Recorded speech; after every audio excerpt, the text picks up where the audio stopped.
Let's begin now. How's it everyone? Grant here. Welcome back to the channel. And you may have seen me unbox this device, the Samsung Galaxy A7, and it was a fairly quick unboxing, so I wanted to come back with a follow-up video here to do my normal first impressions walkthrough, and we'll compare it to the Galaxy S7 and S7 Edge. This is Samsung's mid-range A series device. It's the biggest of the three. I think they have the A3, A5, and this is the A7. I've always wanted to try an A series device because it usually packs a lot of great bang for buck here, but they never had the US GSM LTE band support. In 2017 they do. They've got specifically bands 2, 4, and 17. So the 2 and 4 are the main bands for T-Mobile and I believe AT&T. There's no band 12 support for T-Mobile, but 2 and 4 should be pretty good enough, so I decided to give it a shot. I'm on T-Mobile, so I decided to bring it in this year, give it a try, especially since they really beefed up the A7 this year. So real quickly, let's just jump right into it. Let's take a look here. So first off, you've got your big 5.7-inch display. So if you were looking at the S7 series, they've got that 5.1 display in the S7, 5.5 in the S7 Edge, and that's it. The S6 Edge Plus had that nice 5.7-inch display, so did Note 7. So if you wanted a big screen display 5.7 inches above, you've got a 5.7-inch Super AMOLED 1080p display here. It looks really nice and crisp like all Super AMOLED displays do. It's got support for Samsung's always-on display, and it has support for all third-party notifications. So when you get notifications, I've turned them off for the video, but you'll get all the icons down here. So you'll know when you get a notification, and you'll have the app-specific icon as well, which is very important because there's no notification light. But I think this always-on display is a lot better because it'll show you when you have a notification and specifically from what app versus just a pulsing light. Now you could probably configure that pulsing light to different colors per app, but at least this way it's a lot more explicit and it's a lot faster if you just want to glance down at the screen to see what notifications you actually have.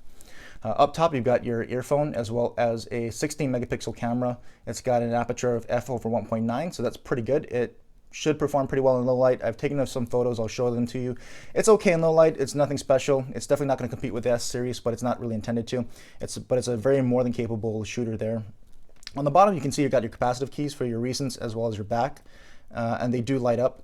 And you've got your fingerprint scanner and home button. So what's changed in the A series, even compared to all the other previous S series phones for Samsung and their scanners in general, is that this fingerprint sensor is really a sensor. So it's a button plus a sensor, but in previous Samsung phones, you would have had to press down on the button to get it to unlock or power on the screen to the power button and then touch the sensor. This is literally just a touch sensor, so I don't have to hold down on the button or power on the screen to get it to unlock. I can just rest my thumb on it and it'll unlock. So again, I'll show it to you. I'm not pressing down at all. I'm just going to rest my thumb on it and it unlocks. So you can press it down if you're used to that, but you don't have to. So it's nice that it's a true scanner here on the A7. On the sides here, you've got your volume buttons up and down and your SIM tray there. On the bottom, you've got your headphone jack, microphone, and a USB Type-C port. So they stepped it up from micro USB. You've got Type-C here on the A7 here in 2017. It does support Samsung's adaptive fast charging. So you'll notice the headphone jack but no speaker grill. That's because they moved the speaker to the side here for whatever reason. So there's your speaker grill on the side above the power button. So I don't know why they moved that speaker over, but I suppose, you know, people tend to block the speaker when they're holding it like this when they're watching videos or playing video games. And so at least it's a down-firing speaker if you hold it in this configuration, or an up-firing one depending on how you want to use it. Maybe less chance of blocking it.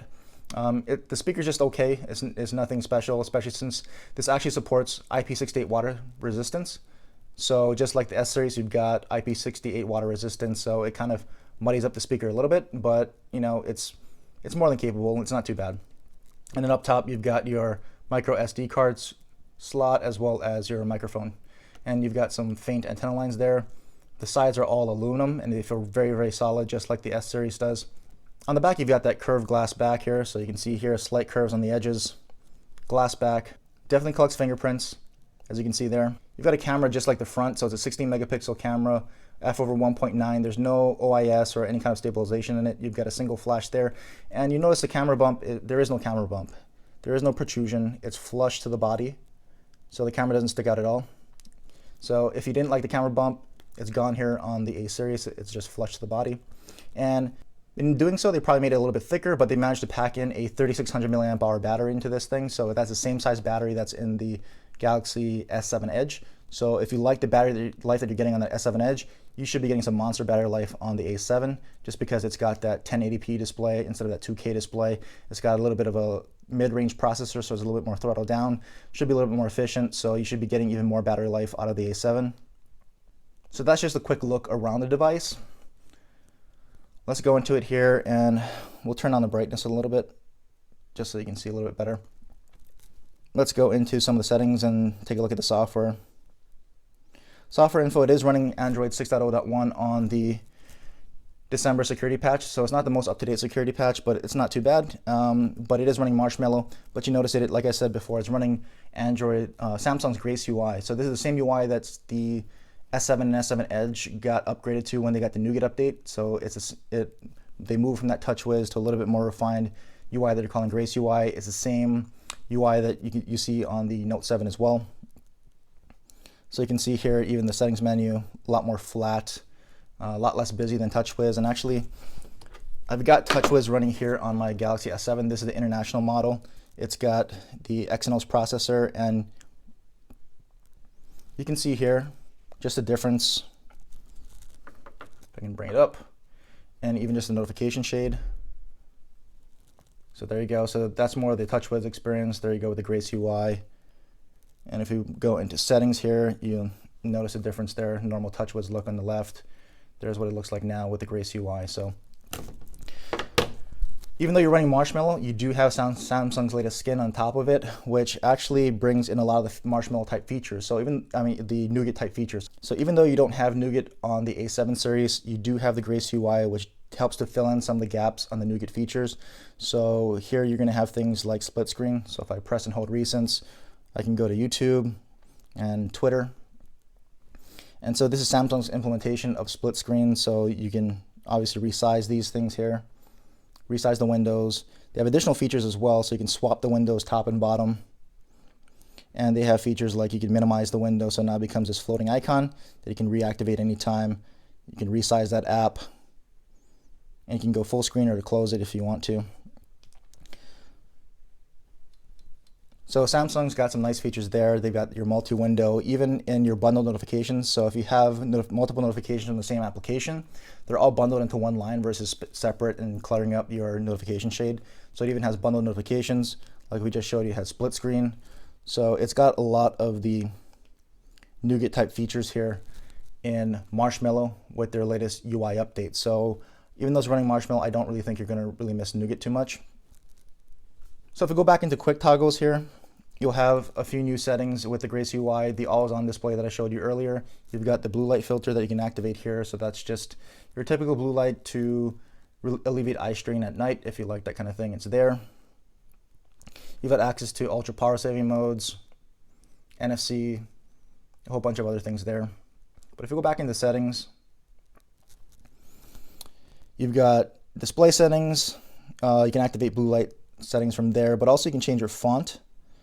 So if you want to reduce your font size to fit a little bit more on the screen, because it is a big 5.7-inch display, you can do that there.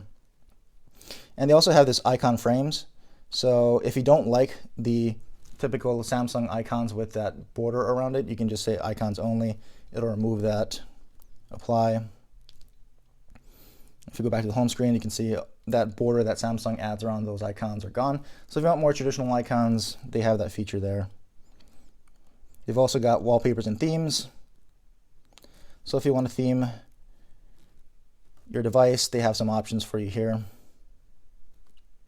They have device maintenance. So other manufacturers like Huawei, etc., have started implementing things like this where it'll kind of assess the performance of your device, and if you want to optimize it, you can go ahead and do that. So we can hit optimize now.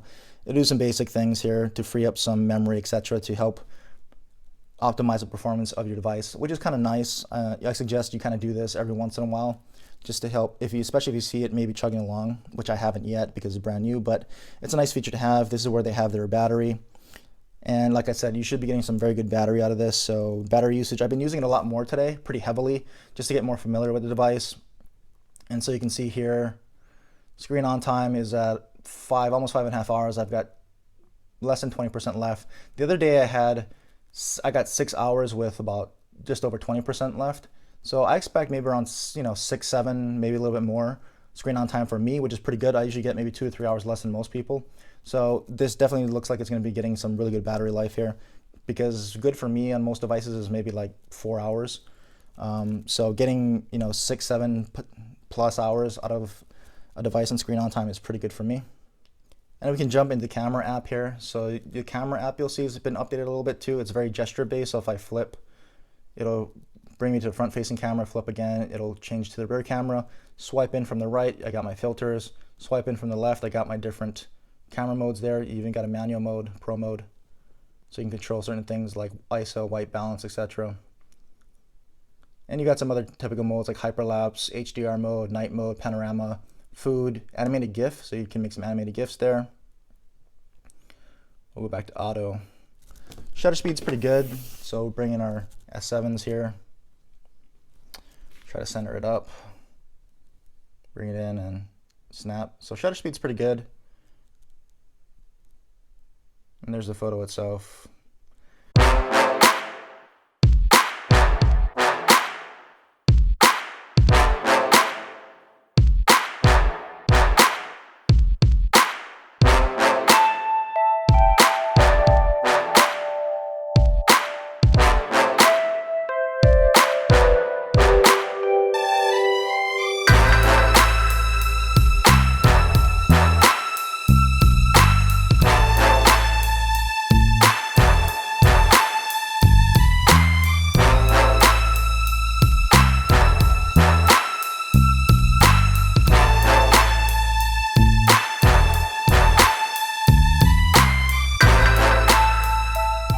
And so we can bring in our S7 and S7 Edge here and do a quick comparison to see really what's different between the S series and this A7 mid-range device.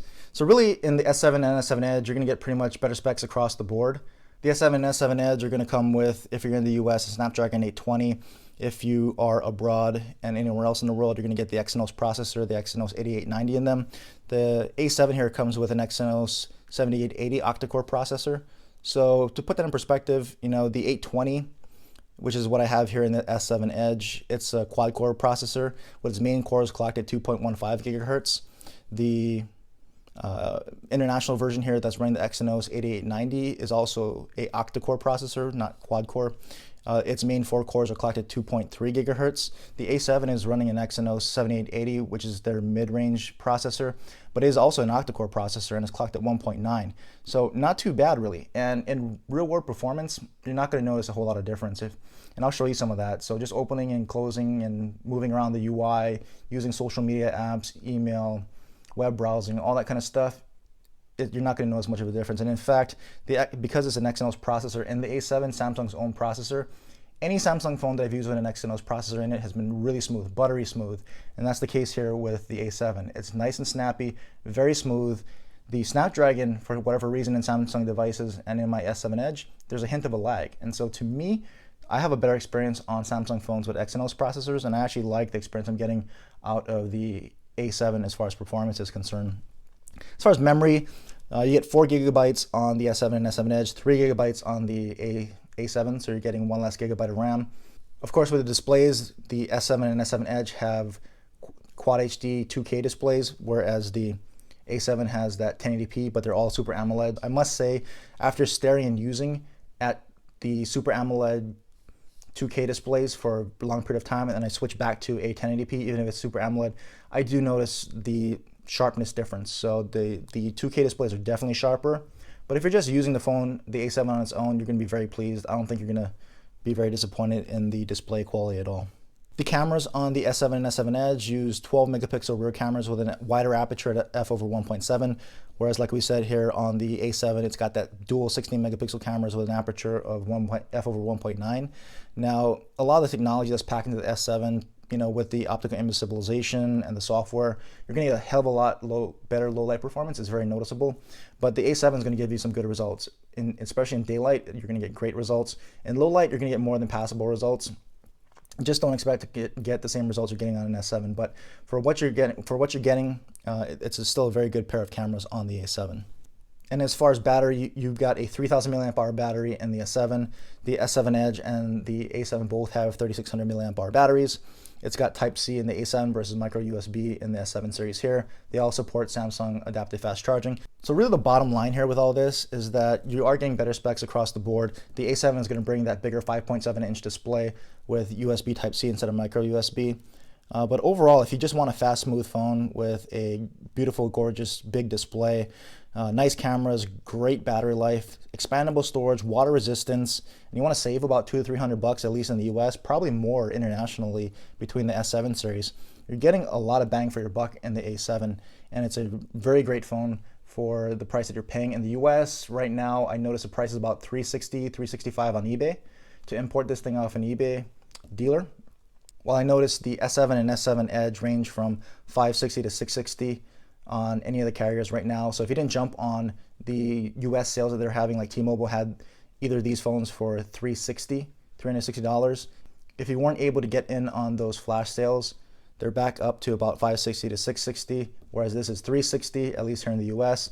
So you're at least saving $200 to $300 going with the A7. So if you're on a budget and you can't afford anything in the S7 range, but you can afford maybe a $400 or less price range, and you really like the Samsung design language, you like Samsung, you like the Samsung experience, I don't think you can really go wrong with the A7. It's going to pack almost a lot of the features that you're seeing in these phones.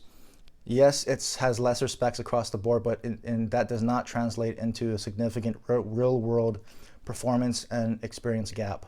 I think you're going to be more than happy with the performance on the A7. So let's take a look at general performance on the S7 with the Exynos processor as well as the A7 with its own mid-range Exynos processor here. And let's just fire up a few apps. There's nothing in the background here. This is not a full, speed test or anything like that. This just demonstrates some basic real-world performance here. So if we load up Twitter, for example, the S7 is probably going to be a little bit faster and consistently faster, but not by much. And I think if you just use it in the real world, that split second or second difference, I don't think you're going to really care about it, or at least I don't. That was YouTube. We can go into Maps. S7 loaded up a little bit faster, but again, you can see it's not by a whole lot. And so if we go into something like Google Plus, again, S7 is a little bit faster, but not by a lot. Scrolling is nice and smooth on both. We can move into each. We can go back into Twitter and just scroll like we normally would. Nice and fast and fluid. Launch some web pages here. Scrolling through GSM Arena. Let's reload the home page on each. Pretty quick, right? Clicking some links.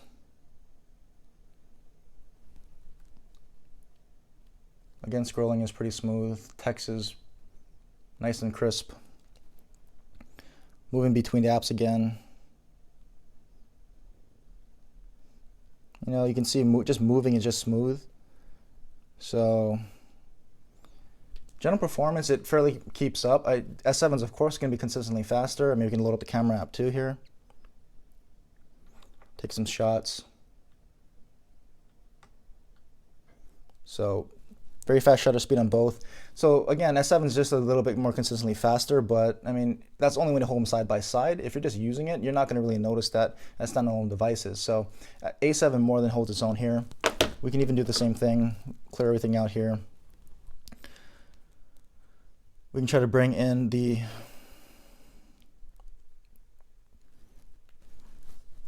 S7 Edge as well. This has a Snapdragon 820 in it.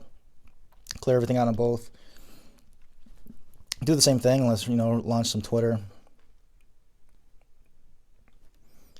S7 Edge is probably going to be consistently faster here as well. YouTube. You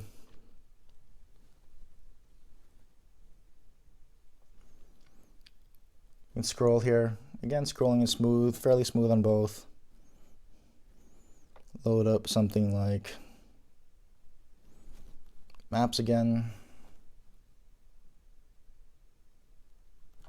A7 is actually a little bit faster, but it's all negligible. All this stuff is going to be really quick and fast. Open up Google Plus. Pretty much about the same, right? A7 was even a little bit faster. We load up something like Android Central app.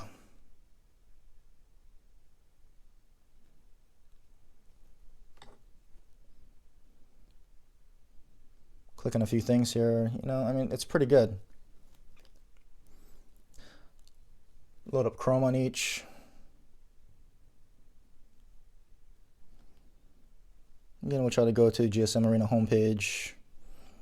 Click on an article here. Scrolling again, fairly smooth.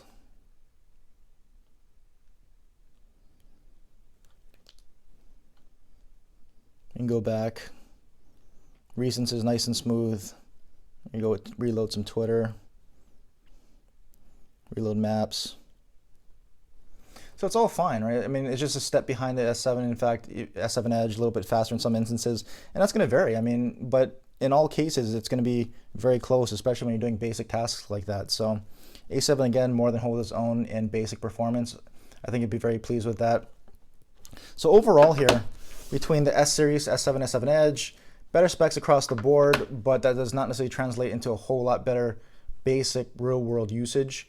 And the things that you're lacking are going to be, you're not going to have your 2K display. You are not going to have wireless charging on the A7. You still have support for micro SD storage. You still got IP68 water resistance in here. You've got a pair of 16 megapixel, more than capable, very nice looking cameras, all for about $200 to $300 less in the US, probably more internationally. So if you cannot afford the S7 or S7 Edge at its current pricing, which is $560 to $660 here in the US right now, if you didn't jump on the sales, and your budget is more around $400 or less, you can find this for $360-ish on eBay right now to import it. It has support for T-Mobile bands. It has Wi-Fi calling, but I cannot get Wi-Fi calling to work on T-Mobile, so it does not look like the Wi-Fi calling supports T-Mobile if that's important to you. But overall, the Galaxy A7 is a very capable device, has a lot of the features that you're going to find in the S series at a lower and nice price point. So if you're looking for a mid-range device and you like the Samsung experience and you don't want to sacrifice too much over the S series and you want to save some cash, you might want to take a hard look at the Galaxy A7 this year. So if you have any other questions, drop them in the comments. And as always, thanks for watching.